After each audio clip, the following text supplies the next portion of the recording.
नमस्कार बच्चों, पिछली वीडियो में हमने पाठ 8 के अभ्यास के प्रश्न किए थे। हमारे कुछ प्रश्न रह गए थे जो हम इस वीडियो में करेंगे।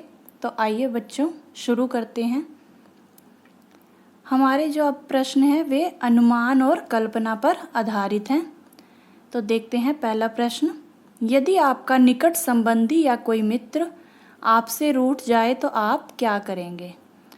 तो आप खुद से सोच समझकर अपना तर्क दे सकते हैं कि आप के साथ अगर ऐसा हो तो आप क्या करेंगे इस स्थिति में। तो जैसे कि यदि हमारा कोई निकट संबंधी या कोई मित्र अगर हमसे रूठ जाता है तो हम उसे मनाएंगे, उसे मनाने की पूरी कोशिश करेंगे, कुछ भी करके उसे मनाएंगे, क्योंकि कभी ना कभी ज़रूरत पड़ने पर हमारे जो मुश्किल घड़ी में हमारे जो संबंधी और जो हमारे मित्र होते हैं वही हमारे काम आते हैं। तो हमें उनसे ऐसे ही रिश्ता नहीं तोड़ देना चाहिए। तो इसलिए हमें अपने निकट संबंधी या मित्रों को मना लेना चाहिए। यदि वह रूठ जाएं तो कुछ भी करके उन्हें मना लेना चाहिए। आप कुछ भी सोच समझकर कि अगर आपके सामने ये स्थिति होती तो आप इस स्थिति में क्या करते, कुछ भी आप सोच समझ के इसका उत्तर दे सकते हैं। अगला प्रश्न। विपत्ति के समय आपका मित्र कुछ रुपए मांगने आया और आपने उसे मना कर दिया, तो कल्पना कीजिए कि वह आपके बारे में क्या सोच रहा होगा। तो हमने कल्पना के आधार पर बताना है कि हमारा मित्र हमारे बारे में क्या सोच रहा होगा जब हमने उससे पैसे देने से मना कर दिया। तो हम कई तरह से तर्क दे सकते हैं। जैसे हम सोच सकते हैं कि वह यह सोच रहा होगा कि शायद मेरे मित्र के पास भी पैसे नहीं हैं, इसलिए उसने मुझे पैसे देने से मना कर दिया। दूसरा तर्क हम ये दे सकते हैं कि शायद मेरे मित्र को मुझ पर विश्वास नहीं है कि मैं पैसे वापस लौटाऊंगा भी या नहीं लौटाऊंगा, इसलिए उसने मना कर दिया। या फिर हम और भी तर्क दे सकते हैं कि जब दोस्ती निभाने का समय आया तब मेरे मित्र ने मेरी मदद करने से इनकार कर दिया। तो इस तरह से आप कोई भी अपना खुद का तर्क दे सकते हैं कि अगर आपके सामने ये स्थिति आती है तो आप इस बारे में क्या सोचना है। ठीक है, आगे बढ़ते हैं।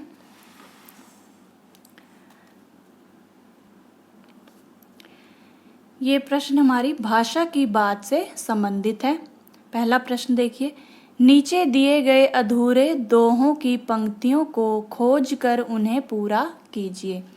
ये पंक्ति हमारे पास दी गई है और ये हमने इसे पूरा करना था। तो साईं इतना दीजिए जामे कुटुंब समाए। साईं इतना दीजिए जामे कुटुंब समाए, मैं भी भूखा ना रहूं साधु ना भूखा जाए। तो ये पंक्ति इस वाक्य से पूरी हो जाती है। आगे बढ़ते हैं। अगली पंक्ति है। रहीमन निज मन की बिथा मन ही राखो गोए, सुनी इठलेहे लोग सब बांटी न लेहे कोए। अगली पंक्ति है। बोली एक अनमोल है जो कोई बोले जानी, हिये तराजू तोल के तब मुख बाहर आनी। तो ये पंक्तियाँ इनसे पूर्ण होती हैं। आगे बढ़ते हैं अगले प्रश्न की ओर।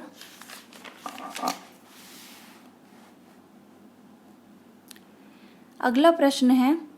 बोलचाल की क्षेत्रीय विशेषताओं के कारण शब्दों के उच्चारण में परिवर्तन होता है। जैसे बिगड़ी शब्द बिगड़ी बन जाता है, शैल सैल हो जाता है।